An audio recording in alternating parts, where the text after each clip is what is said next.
Though Toyota has had a plug-in hybrid version of its RAV4 overseas for quite a while now, it has taken quite a long time for it to make its way to Australia. But it's finally here in the form of this. This is the RAV4 GR Sport plug-in hybrid. It's priced at just over $66,000, but you can get a plug-in experience for just a little bit less if you go for the XSE variant, which is available in two-wheel drive form for a little over $58K, or a little more than $63,000 if you go for the XSE all-wheel drive.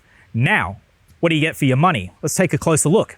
Although the regular hybrid RAV4 range starts at $45,990 for the base GX, you're going to need a bit more budget if you want to get into a RAV4 that can substantially reduce your monthly fuel spend. Right now, Toyota Australia is only bringing in the RAV4 PHEV in the upper spec XSE and GR Sport grades only, and only one of them retails for less than $60,000. That's a bit steep against a lot of Chinese rivals. But in exchange, you'll be getting a PHEV with a highly useful all-electric capability, with both the two-wheel drive and all-wheel drive variants flaunting triple-digit range stats on electrons alone. That's pretty handy. Also, if you splurge on the dual-motor all-wheel drive variants, you get a reasonably stout combined output of 227 kilowatts. Even the front driver has 201 kilowatts to offer, which is a massive jump on the 147 kilowatts that the regular hybrid RAV4 has to play with. The standard equipment list is decent in the XSE, but it's the GR Sport that gives the most.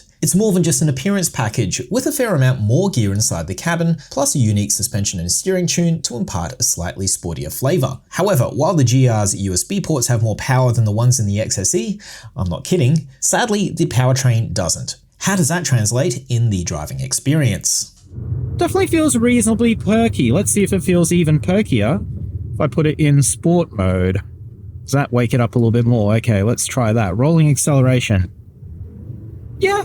There's a little bit of a pause after you flatten the accelerator, but reasonably good response. The sound is not much chopped, but we're in a family SUV, not a sports car. Important to remember that. But how's the ride? Well, we're in the GR Sport, and that gets its own unique suspension tune and also 20 mils worth of extra track width. Not that that really sort of translates into much extra cornering G.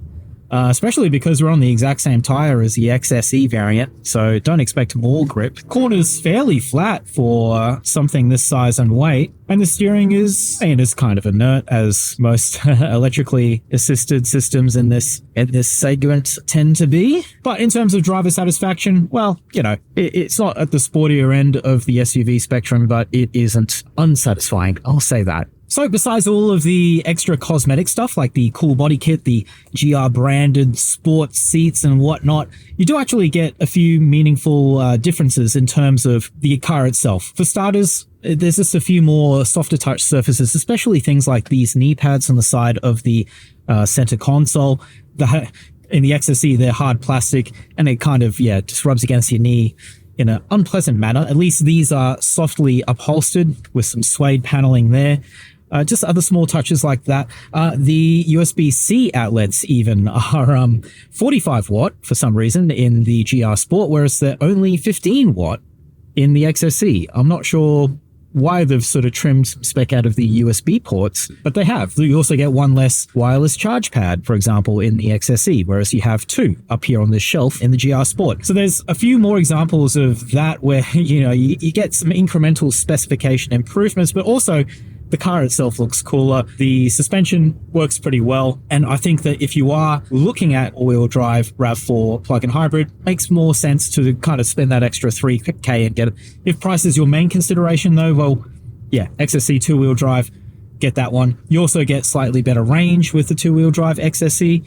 The claim for the all-wheel drive, I believe, is 113 kilometers to a full battery before you have to fire up the petrol engine, and you get a little bit more than that if you go two-wheel drive, just because you're carrying less weight. You don't have the power to rear axle. In terms of its efficiency, I've noticed that we've been consuming on average about 21-ish kilowatt hours per 100 kilometers. That's not a bad number for a plug-in hybrid. It's not the best number I've seen out of a plug-in, but it's not terrible. So yeah, take that information and do with it what you wish. Now, the thing is though, in the plug-in SUV segment, it's starting to get pretty crowded. You may have noticed there's a lot of challenger brands that are kind of dictating the pace in that space, and Toyota is a little bit late to the party.